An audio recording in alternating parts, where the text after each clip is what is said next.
Bom dia.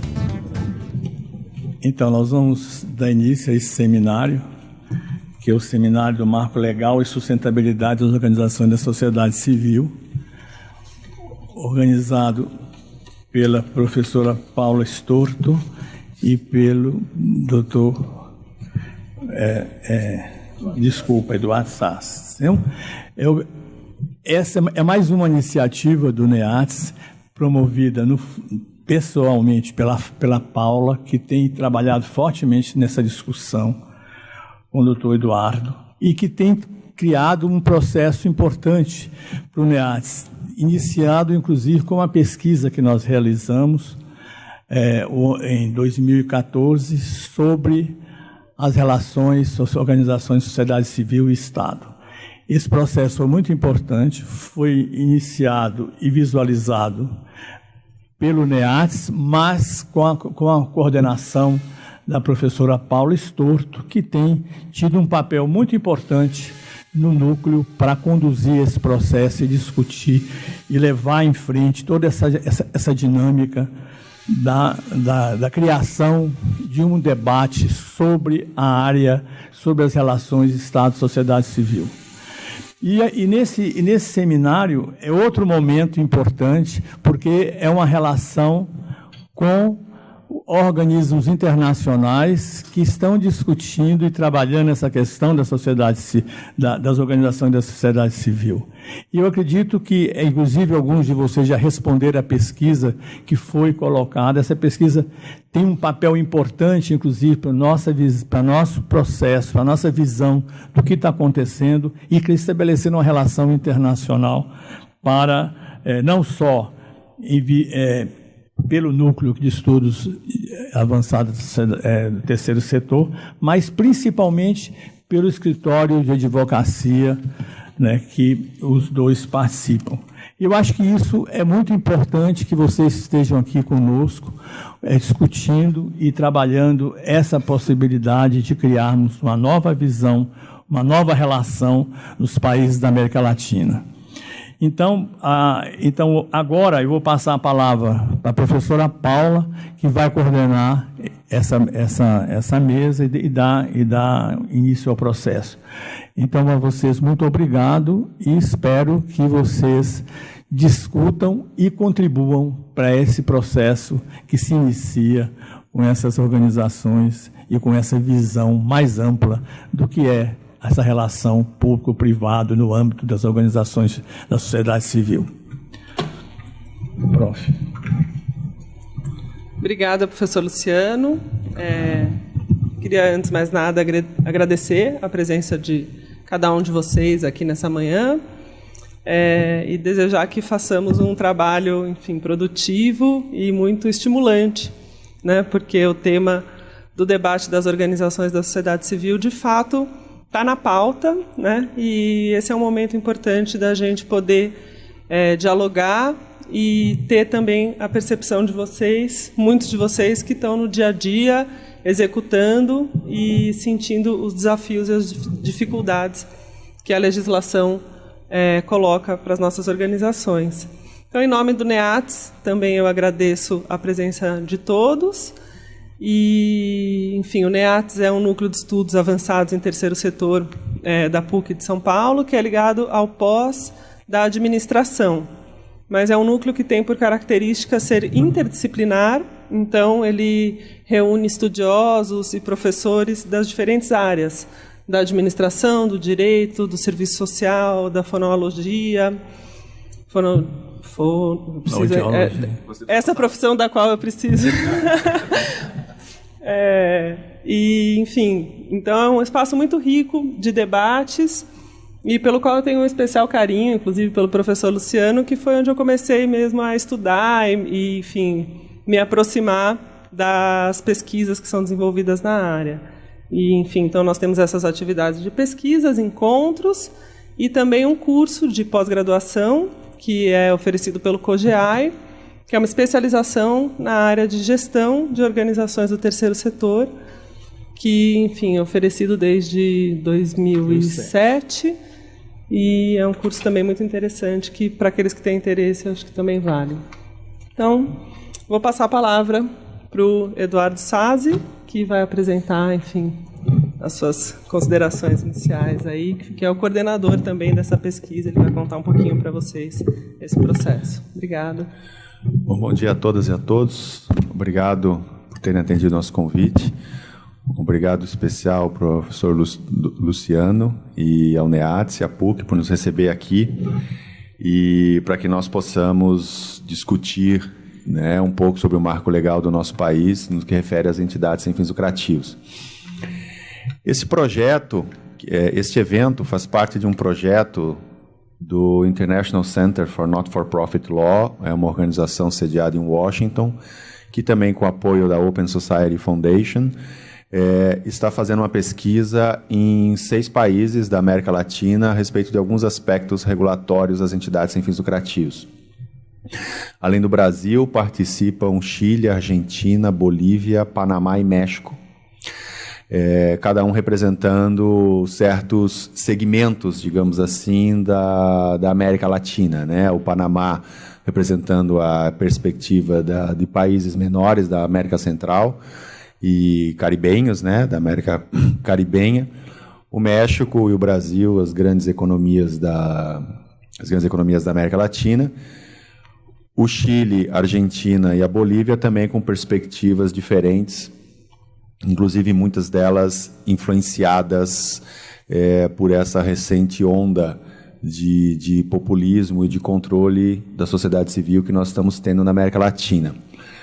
Aliás, o controle da sociedade civil como um todo, das organizações da sociedade civil, ele está experimentando um certo recrudescimento no mundo inteiro, né?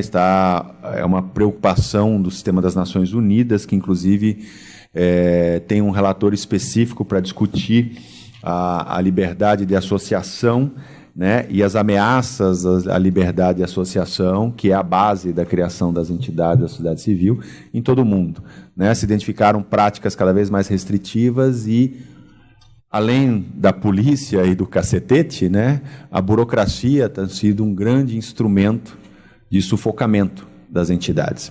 Então, muito se discute no mundo inteiro a respeito deste crescimento, dessa malha burocrática, dessa estratégia de sufocamento por meio de controles, recibos, cadastros, relatórios, permissões e coisas que tais, que a hora que a entidade falha no cumprimento dela, ela é obrigatoriamente calada, né? Então, cria-se a burocracia como um instrumento de opressão e controle.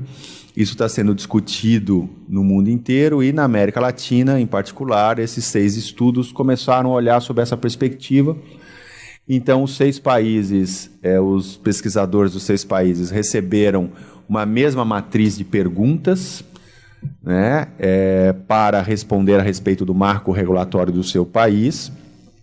Depois, um mesmo questionário foi desenvolvido para ser respondidos pelas entidades sem fins lucrativos de todos esses países. Então, aqueles de vocês que receberam o formulário e que responderam as mesmas questões que as organizações desses outros 5 países também estão fazendo.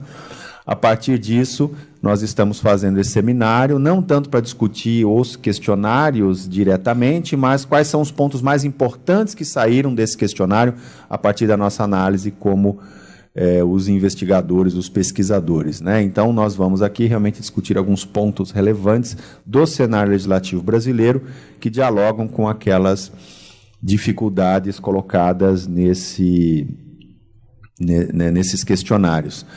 O que a gente espera depois disso é criar relatórios que vão ser divulgados, inclusive enviados às Nações Unidas. Os relatórios serão também enviados a todos vocês que atenderam o nosso convite aqui, e todas as exposições estão sendo gravadas, que depois serão editadas e colocadas no YouTube também para ter um processo de difusão dessa informação para quem não pôde estar presente aqui conosco em São Paulo. O nosso evento ele está organizado nessa parte da manhã para nós discutirmos alguns aspectos importantes da inovação legislativa brasileira, a questão do profissionalismo e accountability, também o processo de prestação de contas e como isso está sendo tratado pelas recentes legislações do nosso país, como elas se articulam. Depois nós vamos também abrir um espaço para diálogos aqui dentro, entre nós como organizações, quer dizer, o que nós poderemos fazer para cuidar dessa pauta, para nos envolvermos nessa pauta. Depois teremos um intervalo para o almoço, que será fornecido aqui, e à tarde nós temos representantes dos 3 poderes da República, né, foram convidados, o Legislativo, o Executivo e o Judiciário, para discutir alguns aspectos específicos, mas aí também trabalhando fortemente na temática da sustentabilidade econômica das entidades, e aí discutindo as questões das imunidades e isenções, né, tratando a questão da desoneração fiscal como uma forma de sustentabilidade, a questão de incentivos fiscais, endowments patrimoniais, fundos patrimoniais, incentivos às doações, e também discutindo no âmbito do Executivo quais são as pautas, né, que, superada essa questão da Lei 13.019, do MIROSC, né, como que nós trataremos, quais são as pautas que o Executivo vai colocar para a sociedade civil organizada, para ao final também fecharmos com desdobramentos e que outros tipos de atividades estão sendo planejadas. Bom, vocês também estão vendo um banner, né, de Civilis, Pesquisa e Difusão de Conhecimento ali. Essa é uma organização que está nascendo no nosso escritório, mas que não ficará restrita ao escritório. A ideia é criar um think tank, né, a respeito do marco regulatório da sociedade civil no país. Provavelmente vai se trabalhar fortemente para o processo de produção e difusão de conhecimento, quer dizer, tanto da pesquisa e na divulgação dessas informações, mas também, talvez mais adiante, evoluindo para um grande portal de informações e a respeito disso, para apresentar as imagens, a perspectiva do Brasil sobre esse marco legal. Antes de eu passar a palavra para a Paula, mais uma vez, o que a gente pode ter sobre esse cenário desses 6 países, né? O que nós já vimos, né? Nós tivemos um seminário no México discutindo isso. Nós temos o Brasil muito avançado em alguns aspectos, né? Por exemplo, personalidade jurídica, né? As entidades no Brasil, pelo simples registro dos seus estatutos no cartório, já adquirem a personalidade jurídica, consequentemente já podem assinar contratos, empregar pessoas, receber doações, né? Ou seja, tem uma vida civil plena. Nos outros países, isso ainda depende de um ato do governo. O governo outorga ou não a personalidade jurídica. É uma coisa como assim, o governo decide se você pode ou não pode fazer alguma coisa. Então, nesse ponto, nós estamos muito mais avançados que todos os outros países da América Latina. E isso, é claro, não é uma coisa dos tempos atuais, é uma coisa do nosso sistema jurídico, porque desde o Código Civil de 1916 isso já é assegurado no Brasil. Então nós temos uma tradição jurídica de assegurar a liberdade de associação e o funcionamento dessas entidades muito mais sólido do que os outros países da América Latina. E isso nós somos uma grande lição, um grande exemplo para eles, né? Alguns deles estão enfrentando severas restrições a fluxo de capitais internacionais para financiamento das entidades, né? Nós não temos isso no país, as nossas entidades podem receber recursos de doações internacionais, não precisam pedir autorização do governo ou registrar isso numa agência governamental. Nós temos, claro, o controle de câmbio do Banco Central, mas isso é um processo bem mais simples, né? Então, até posso dizer que nós somos uma ilha de tranquilidade dentro da América Latina. Mas não quer dizer que nós não tenhamos os nossos próprios problemas, né? O nosso excesso de burocracia e uma certa cultura de criminalização das organizações, né? As ONGs, se você trabalha numa ONG, então você está querendo pegar dinheiro do governo, né? Você está querendo desviar dinheiro do governo. Essa formação dessa ideia comum pode ser muito perigosa se nós não atuarmos fortemente. Mas o fato é que nós, no Brasil, também temos que lidar com isso. Nós detestamos o governo, mas amamos o Estado, né? Esse é outro ponto também, né? Nós queremos que o Estado faça tudo, que o Estado proveja uma série de recursos, mas ao mesmo tempo não gostamos do governo. Isso é uma situação um pouco até esquizofrênica, que vamos ver se a gente consegue desenvolver. Mas sem mais delongas, eu passo a palavra para a Paula para fazer a apresentação dela. Obrigado. Libera, professor. Eu desejo a vocês um bom seminário. Obrigada, professor. Está liberado aqui.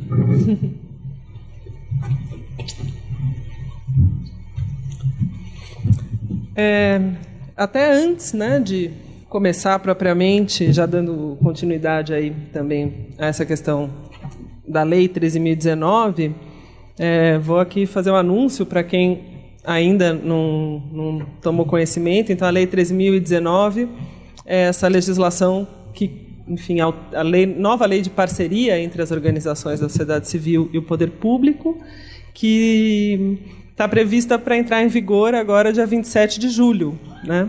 E ontem foi publicada uma medida provisória, a medida provisória 684, de 2015, que propõe a prorrogação do início da vigência dessa lei para janeiro de 2016. Né?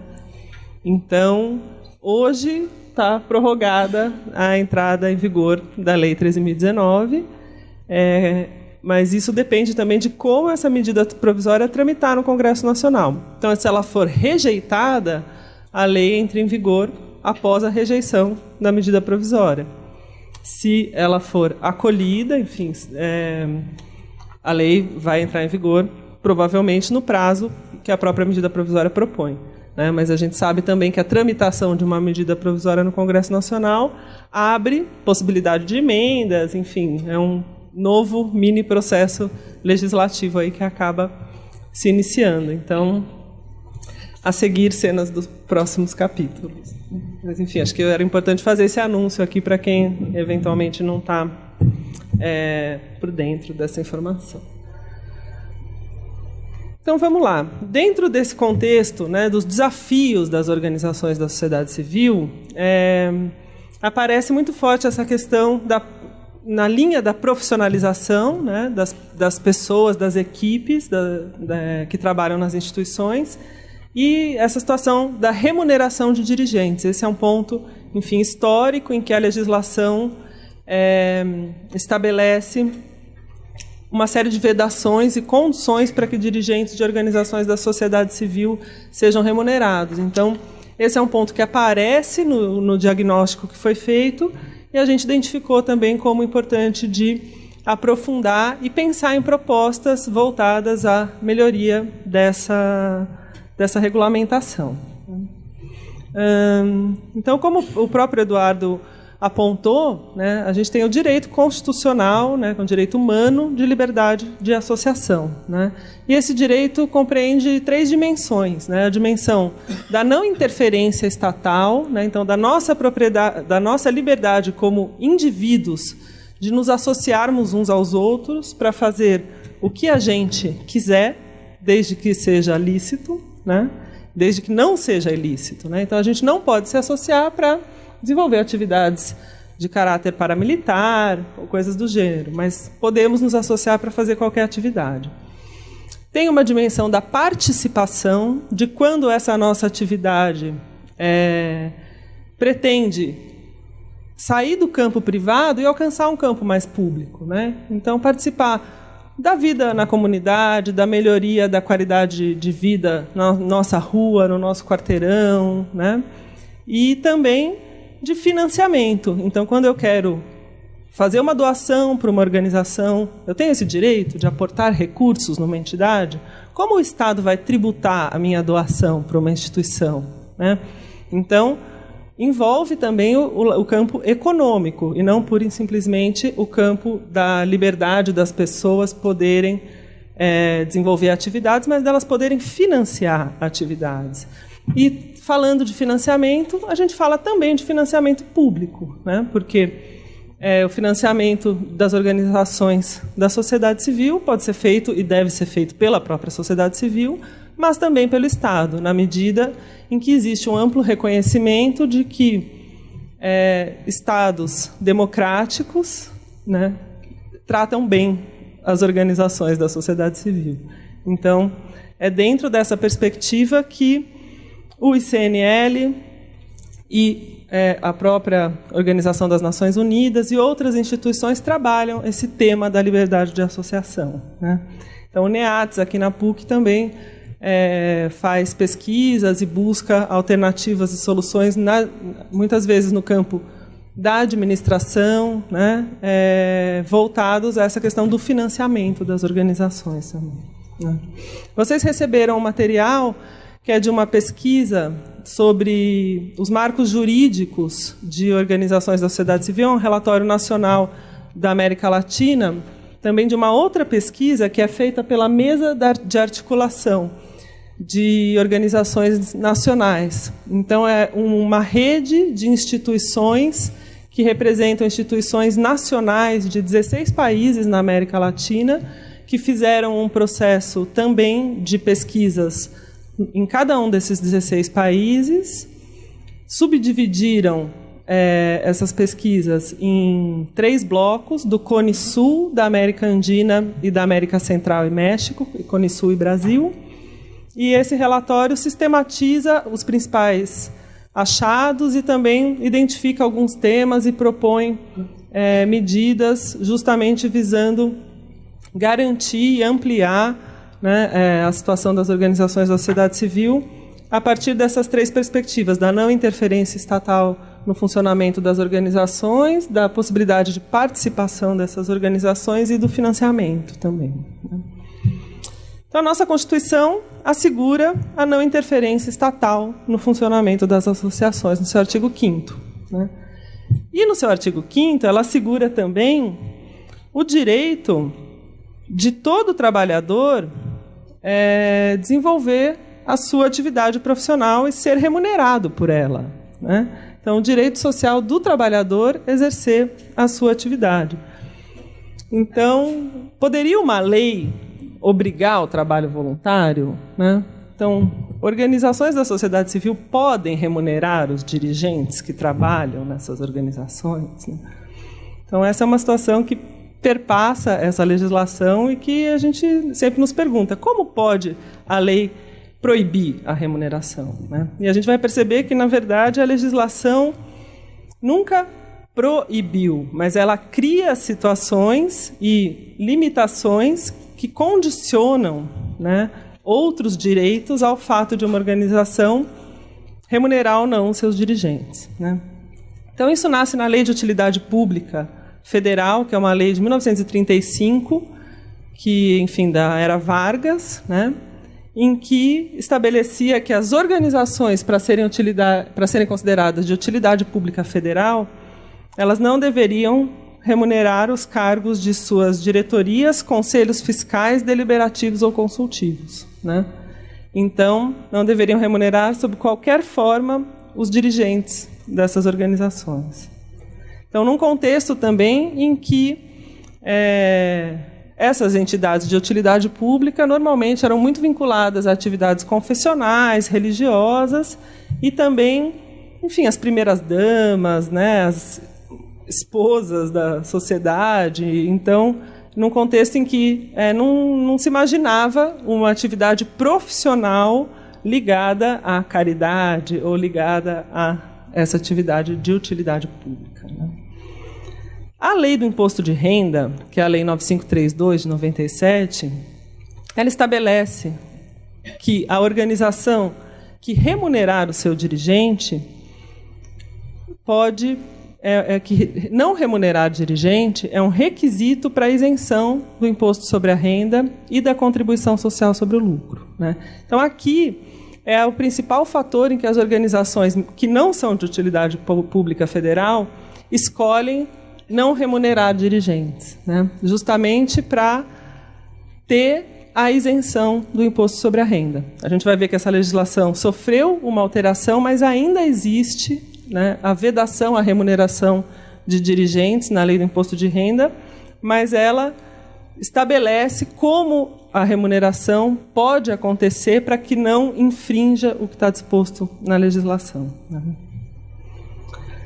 Em 99, num contexto, né, da Lei das OCIPs, a Lei das OCIPs trouxe essa novidade de permitir a remuneração de dirigentes das organizações qualificadas como OCIP, e ela trazia a determinação de que essa remuneração deveria acontecer com dirigentes que atuassem na gestão executiva das organizações ou que prestassem serviços específicos a essas organizações.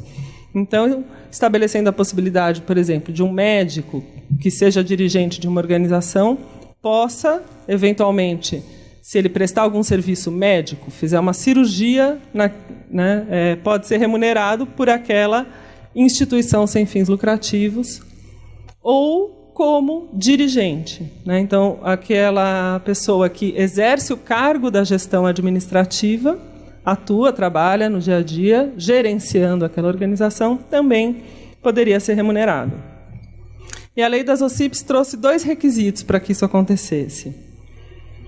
Que a remuneração fosse em valores de mercado na região correspondente na área de atuação daquela instituição. Então, o dirigente pode ser remunerado desde que em valores de mercado. Mas a Lei das OCIP não resolveu a questão de que a organização poderia, sendo OCIP, que remunera dirigentes, perder a isenção do imposto sobre a renda. Então, a instituição pode remunerar dirigentes como OCIP, mas corria um risco com relação à isenção do imposto sobre a renda da Lei 9532. Então, em 2002, veio a Lei 10.532, que alterou a Lei das OCIPs para determinar que as OCIPs que remuneram dirigentes não perdem a isenção do imposto sobre a renda da 9532, desde que esse dirigente tenha vínculo de emprego CLT, seja seletista, registrado, e não receba como remuneração mais que o teto do Poder Executivo Federal. Então, estabeleceu o teto da remuneração do presidente da República, do ministro do Supremo, como o máximo que um dirigente de uma entidade qualificada como OCIP pode receber registrado na sua carteira de trabalho. Então, resolveu a situação para as OCIPs com essa condicionante: vínculo trabalhista e o teto da remuneração do Poder Executivo. Em 2009, a lei do SEBAS, que é a lei que estabelece uma qualificação para as entidades beneficentes de assistência social, também trouxe uma alteração com relação à remuneração de dirigentes. O SEBAS, esse certificado, ele veda que as entidades remunerem dirigentes. Mas a lei, em 2009, trouxe uma mudança ao estabelecer a vedação da remuneração de diretores por qualquer forma de título, em razão de sua competência ou função e atividades que lhes sejam atribuídas pelos respectivos atos constitutivos. Então, essa lei de 2009 trouxe essa novidade: a vedação da remuneração de diretores, então ela não mencionava conselheiros, enfim, outras espécies de dirigentes, em razão das atividades estabelecidas no Estatuto Social, deixando aberto a possibilidade de que esses dirigentes de entidades que têm o SEBAS pudessem receber pelos serviços específicos que prestassem a essas organizações. E, em 2013, essa lei foi alterada também pela Lei 12.868, inclusive nesse aspecto. E a Lei 12.868 veio estabelecer também que essa vedação dos dirigentes estatutários, e ela trouxe uma autorização para a remuneração dos dirigentes das organizações que têm o SEBAS, em 3 situações. Então, ela autoriza essa remuneração de dirigentes estatutários, ou seja, aqueles que ocupam cargos previstos no Estatuto Social da organização, desde que o valor bruto que ele receba seja até 70% do teto do servidor público. Então, ele estabelece esse teto de 70% do servidor, enquanto a lei das OCIPs estabelece o teto do servidor, não tem essa fração de 70%. Estabelece a vedação de que esse dirigente não seja cônjuge ou parente até terceiro grau de instituidores, sócios, diretores, conselheiros, benfeitores ou equivalentes. Ou seja, uma regra aí que proíbe a remuneração de dirigentes que tenham um grau de parentesco com instituidores da instituição ou outros dirigentes, e que o total do que a organização gasta com a remuneração de dirigentes não exceda 5 vezes esse 70%. Né? Então, ela poderia, no limite, ter 5 dirigentes recebendo 70% do teto do servidor público federal. Então, a gente percebe que a legislação autoriza a remuneração, mas cria essas condições, enfim, complicadas, burocráticas aí, né, que vão trazer uma dificuldade da instituição tomar essa decisão, né. Estabelece também a possibilidade de remuneração de diretores não estatutários e condiciona ao vínculo CLT.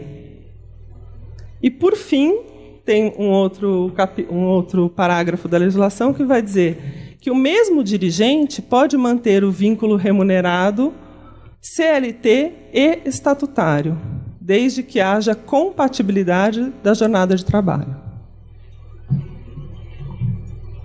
Essa mesma lei, 12.868, alterou também a redação da 9532 de 97, que é a lei do imposto de renda, que se aplica a todas as organizações, aquelas que sejam OCIP ou que tenham o SEBAS. Então, as organizações que têm a certificação como OCIP ou SEBAS, elas estão inseridas num micro-universo que tem uma legislação própria.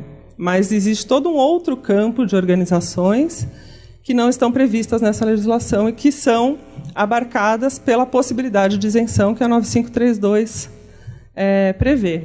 Então, essa lei que 12.868 alterou também o artigo 15 da Lei 9532 e estabeleceu essas mesmas condições para as organizações remunerarem os seus dirigentes. Então, a possibilidade de fazer essa remuneração sem que isso implique necessariamente na perda da isenção do imposto sobre a renda dessas entidades. Então, essa foi uma medida, enfim, inédita, porque é a primeira vez que a legislação reconhece a convivência harmônica entre a isenção do imposto de renda e a remuneração de dirigentes, independentemente de títulos ou certificados, e ela tem uma abrangência muito grande.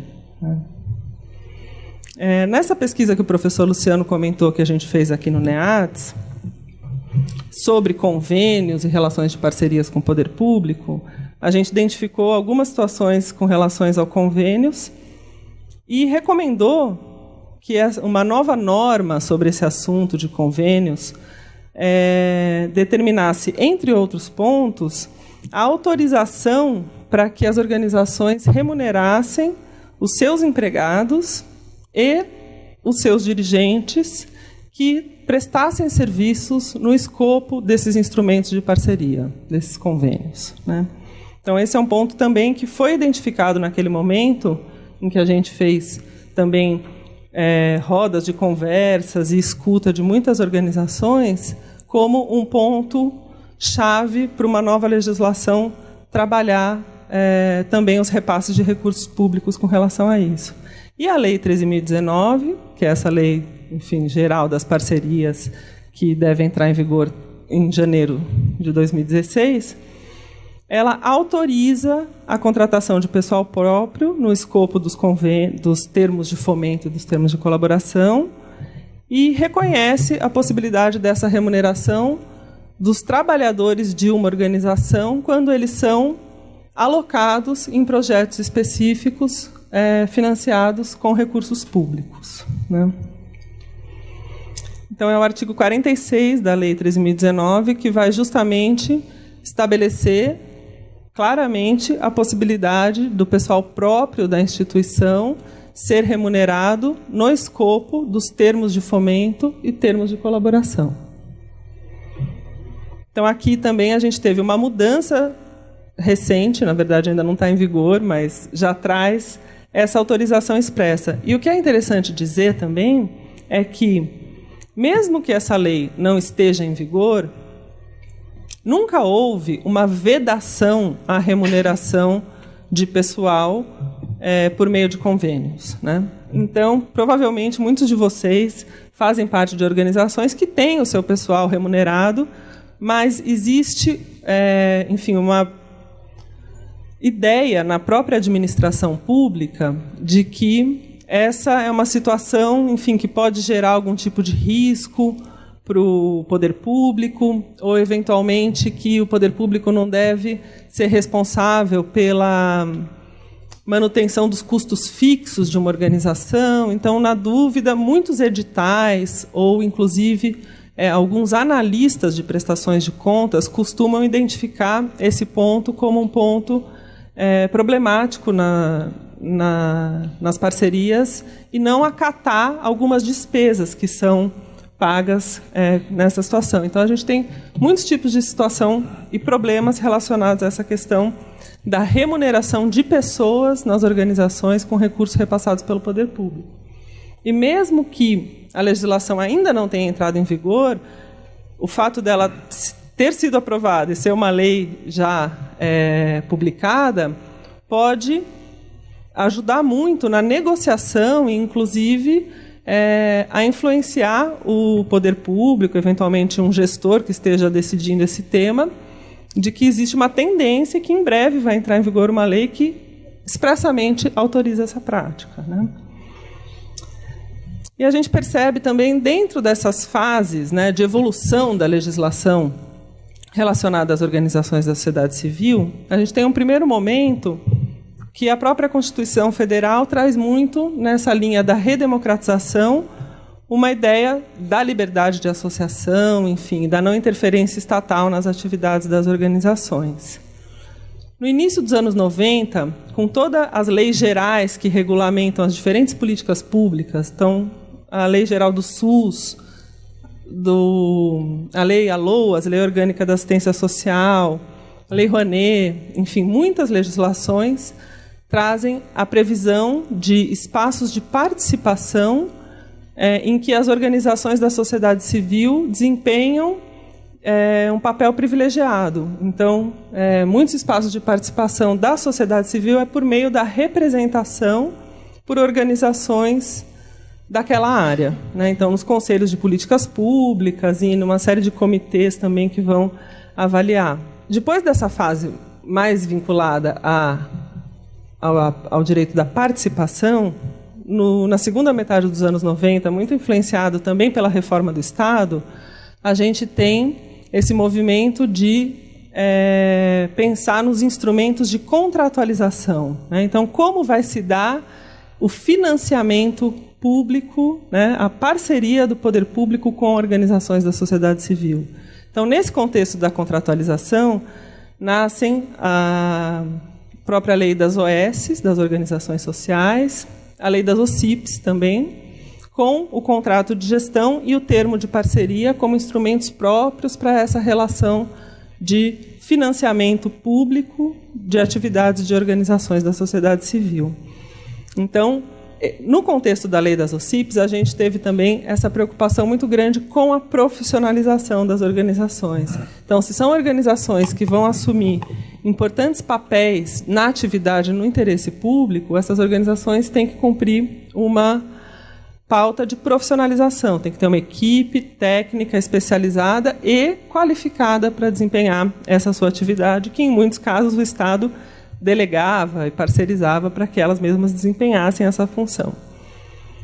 Seguido, até como consequência de um maior incentivo à contratualização, uma fase de controle, né? Então, de 2003 para cá, inclusive muito influenciado pelos tribunais de contas. Então, a gente teve a CPI das ONGs em 2003, algumas recomendações do Tribunal de Contas da União, que começou a editar uma série de normas voltadas à fiscalização, controle e prestação de contas dos recursos públicos repassados para essas organizações. E com a criação desse grupo de trabalho na Secretaria da Presidência da República e essa ideia também de pensar um novo marco regulatório, a gente vê um contexto de uma reorganização administrativa dessa atividade estatal de fomento e colaboração, né? Então, nessa perspectiva de que se o Estado conta com organizações da sociedade civil também para as suas atividades, colaborar com as suas atividades e também para fomentar as atividades dessas instituições, ele também investe nesse contexto da profissionalização. Então, é muito interessante ver como oscila, né, a própria percepção estatal de acordo com o interesse do Estado em promover organizações fortes, capazes de desenvolver as atividades que interessam ao Estado que elas desenvolvam, né? Então, nesse contexto da nova legislação mais recente, a Lei 12.868, que trouxe essa possibilidade de remuneração de dirigentes para as organizações que têm os SEBAs, e abriu também essa primeira possibilidade para as outras organizações remunerarem os seus dirigentes, ou seja, mexendo na lei do imposto de renda, que era a origem e a maior preocupação das organizações que tinham essa prática. E, na Lei Geral das Parcerias, previu expressamente também a legalidade e que os planos de trabalho estabeleçam o pagamento do pessoal, inclusive com todos os custos, inclusive das verbas rescisórias e multas decorrentes dessas contratações. Então, esse é um ponto interessante que vale destacar. E como a gente está aqui também pensando um pouco na perspectiva de futuro, vale dizer que existe um projeto de lei que, inclusive, está aprovado, e foi para a sanção presidencial, encaminhado pela Câmara agora em julho, dia 8 de julho, que trata justamente desse assunto, mexendo na Lei de Utilidade Pública, na Lei do Imposto de Renda e na Lei dos SEBAS, na 12.101, para estabelecer esse requisito de não remunerar dirigentes, exceto no caso das associações assistenciais ou fundações sem fins lucrativos, cujos dirigentes poderão ser remunerados desde que atuem efetivamente na gestão executiva, respeitados os limites máximos praticados pelo mercado na região correspondente à sua área de atuação, devendo o valor ser fixado pelo órgão de deliberação superior da entidade, assembleia no caso de uma associação, registrados em ata e com comunicado ao Ministério Público no caso das fundações. Então, é uma lei, um projeto de lei interessante, mas que também, ao tratar das associações, parece restringir as associações assistenciais. E aí a gente traz, enfim, um pouco essa ideia de o que é uma associação assistencial, né? Então, enfim, e esse é um projeto que está aí também e pode ser sancionado nos próximos dias para mexer mais um pouco nesse cenário da remuneração de dirigentes, que já é complicado, né? Mas, enfim, de fato, não dá para negar que existe um avanço, né? Então, há poucos anos, né, há menos de 10 anos, aí a gente tinha só uma vedação. Então, toda a legislação que veio foi no sentido de buscar reconhecer a possibilidade de haver essa remuneração, a profissionalização desse dirigente, criando algumas condições que muitas vezes dificultam e amarram que, na prática, essa decisão possa ser implementada com transparência pelas organizações. E a gente sabe também que a profissionalização depende, enfim, de regras claras e de boas decisões de governança também, né? Então, é um tema que está aí colocado. Bom, eu encerro por aqui, eu deixo, depois a gente disponibiliza esse material para vocês, tem mais alguns sites e informações de interesse. E acho que é isso, eu passo a palavra para o Eduardo e depois a gente abre para um diálogo com todos. Obrigada. Obrigado, Paula.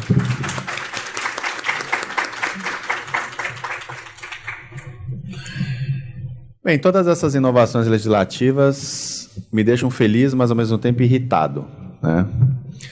E por que feliz? Porque houve um avanço. Irritado por quê? Porque foi um avanço em tropeços.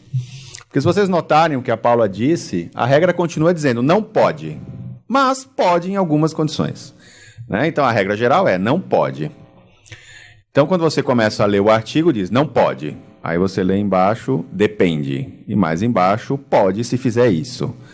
Né? Então, ou seja, cria uma dinâmica complexa. O que nós podemos dizer é o seguinte: é possível remunerar dirigentes? Sim, é possível, mas tem uma série de controles, tem uma série de cuidados, ou seja, impõe à organização uma série de responsabilidades de saber, de ter capacidade de demonstrar que manteve-se dentro dos caminhos corretos, né?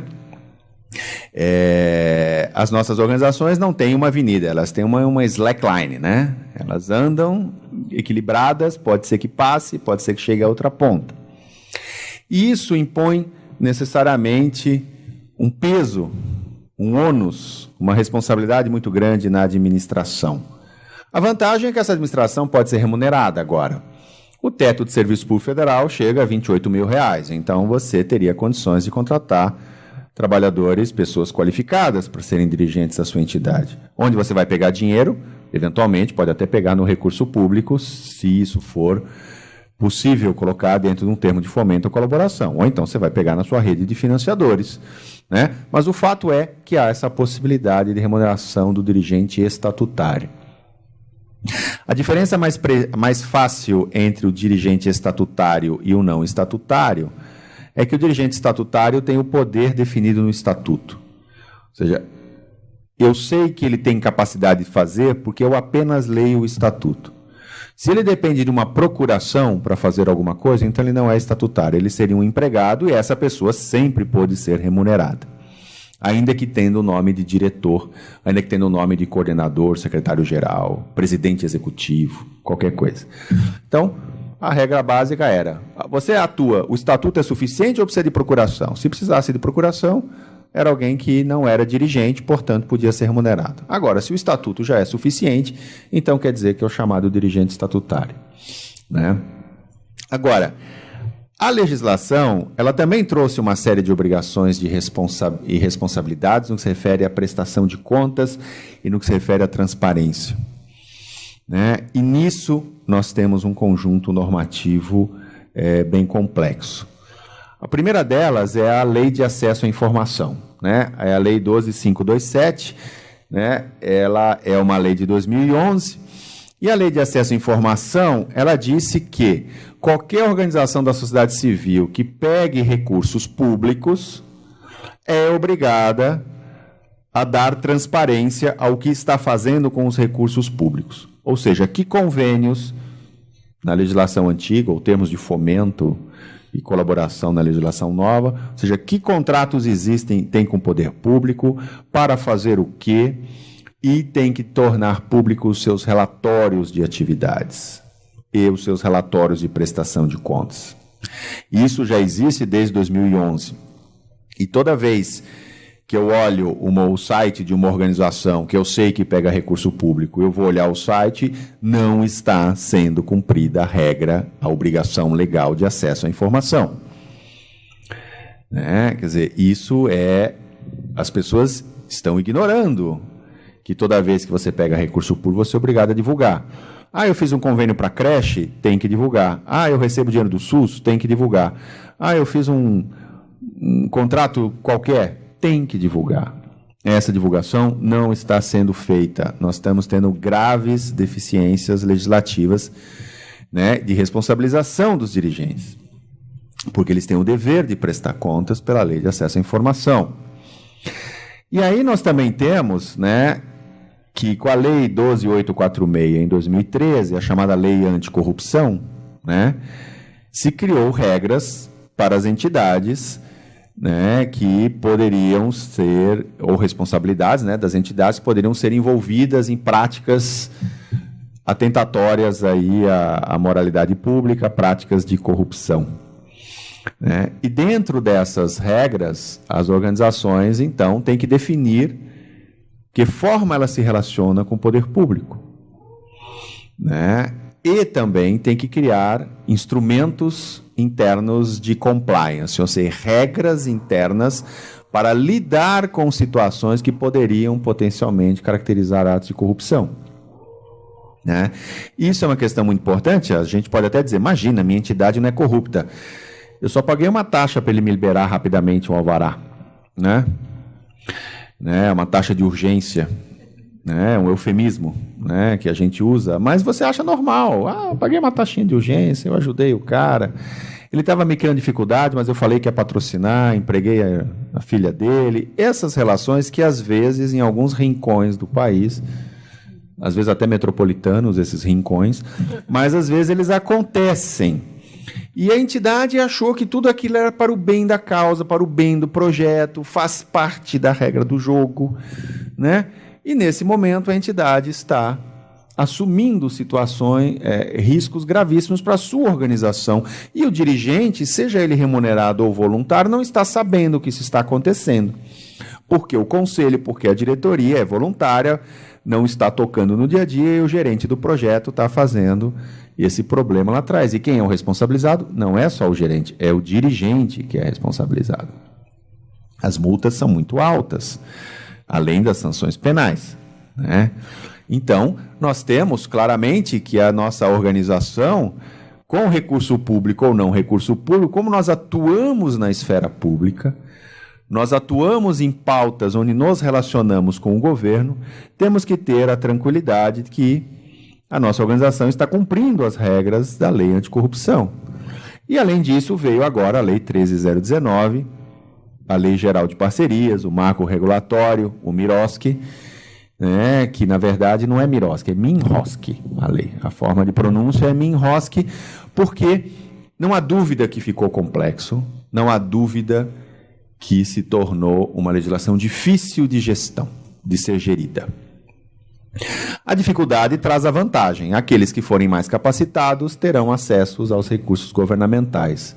Aqueles que não tiverem cairão no meio do caminho. O problema dessa lei, né, no que se refere, não um problema, mas o ponto dessa lei no que se refere à transparência e prestação de contas, é que ela obriga alguns instrumentos de governança de prestação de contas. Um deles é o Conselho Fiscal. O Conselho Fiscal passa a ter um papel chave numa organização que recebe recurso público hoje em dia. Ele tem que estar muito atento. Aquele conselheiro fiscal que vai uma vez por ano assinar um relatóriozinho no balanço e olhar o balanço por cima, ele está sendo negligente no exercício da sua função.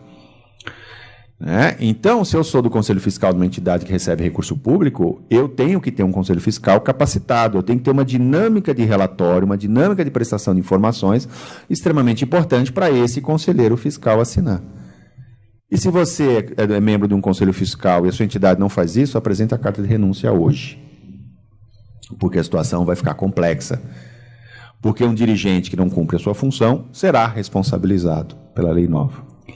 Da mesma forma, a legislação exigiu que as nossas entidades mantenham sempre regulares as suas certidões negativas de tributos. Isso já é exigido na lei de OCIPs, né? E a lei de OCIP já está aí, né, desde 1999, né? Já são 15 anos, é um adolescente já. E eu tenho certeza o seguinte, toda vez que eu entro no site de uma entidade que é qualificada como OCIP, eu nunca vejo as certidões de FGTS e de INSS disponíveis no site, embora isso seja uma obrigação da lei de OCIP e do estatuto que aquela entidade que se qualificou como OCIP colocou. Os estatutos das entidades dizem que a administração tornará público esses relatórios. Você entra no site da entidade, não está lá. Né? Ou seja, o nível de compliance com as obrigações é baixíssimo. Mesmo essa compliance que eu diria perfumaria. Né? Você pode dizer, publicar a certidão, bom, mas tudo bem, eu estou com a certidão em ordem, não tem problema nenhum, é só imprimir e publicar. você pode até entender isso como uma pequena burocracia, mas na verdade é uma burocracia que está sendo descumprida. Então o que nós temos?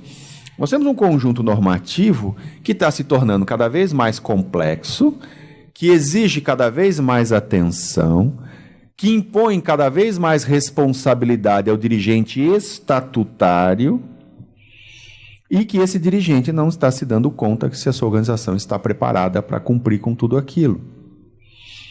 Né? A lei trouxe um benefício. Olha, tudo bem, já que você tem essa responsabilidade, você pode receber uma remuneração. Né? Então você pode assumir, dedicar mais horas à organização, porque você pode ser remunerado. Mas não é porque ele é voluntário que ele se desonera dessas obrigações todas. E qual é o problema dos conselhos? É que nós temos uma cultura de um conselho ausente. Muitas organizações não têm no conselho ou na diretoria estatutária uma instância que de fato exerce o poder estatutário previsto para aquele órgão. O conselho, na maior parte das vezes, não cumpre o seu papel estatutário. Não faz direcionamento estratégico, não acompanha a gestão, não olha com atenção uma série de coisas.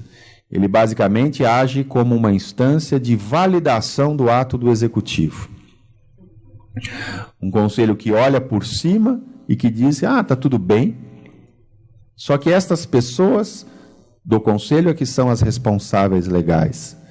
E se nós criamos na nossa organização um conselho de notáveis, ou um conselho de pessoas com nomes públicos, pessoas politicamente expostas, como se usa no jargão, um grande empresário, uma liderança social, ou pessoas muito ricas. Às vezes nós queremos trazer, pessoas importantes para o conselho, executivos, empresários.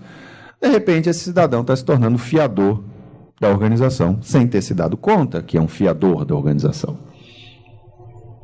Porque se a organização não cumprir a legislação de parcerias, a entidade vai ter que pagar a conta. E se a entidade não tiver dinheiro para pagar a conta, ele, como dirigente, é solidariamente responsável. É assim que o Tribunal de Contas entende. Então, isso mostra o quê? Que a legislação está trazendo avanços na possibilidade de remuneração de dirigentes, a legislação está trazendo avanços na questão de parceria, está trazendo avanços nas regras de transparência. Se nós pensarmos sobre uma perspectiva republicana, uma perspectiva de cidadãos, eu quero saber onde vai o dinheiro do governo, eu quero saber o que essas ONGs estão fazendo com o dinheiro que captam. Isso tudo é positivo, mas isso impõe uma responsabilidade muito grande às entidades. O cenário legal está cada vez mais complexo e impõe necessidades de estruturação das nossas entidades para aquilo. Agora, se nós não estamos preparados para pegar recurso público, então vem a recomendação: não pegue. A analogia que eu faço é com o filho. Não consegue sustentar um filho? Não tenha o filho.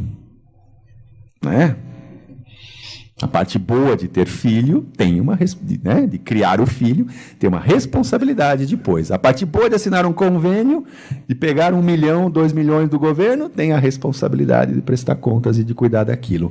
E é pelo tempo com que você cuida de um filho. Porque a prestação de contas costuma demorar mais de uma década, 10, 12, 15, 20 anos. Porque esse processo é um processo que não acaba. E aí é uma questão até de você fazer uma reflexão. Se você já pegou recursos públicos, se você já fez convênios no passado, quais deles você já teve aprovação final de contas? Não a técnica, a financeira. A prestação de contas técnica ela costuma ser mais rápida, demora 1 ano e meio normalmente. O prazo era 30 dias pela norma, mas demora 1 ano e meio. Agora, a prestação de contas financeira, quando que você teve ela aprovada? E mesmo depois de aprovada, tem mais 10 anos para o Tribunal de Contas rever. Agora, se você nunca teve aprovação de contas financeira, você nunca foi liberado da sua obrigação de prestar contas. E este é o ponto nevrálgico. Você tinha uma obrigação, seu dirigente assumiu uma obrigação, ele apresentou a prestação de contas e ela não foi aprovada ainda. É como entregar a prova para o professor e não saber se passou de ano, não saber se você teve a nota. Enquanto você não recebeu a nota, você não sabe.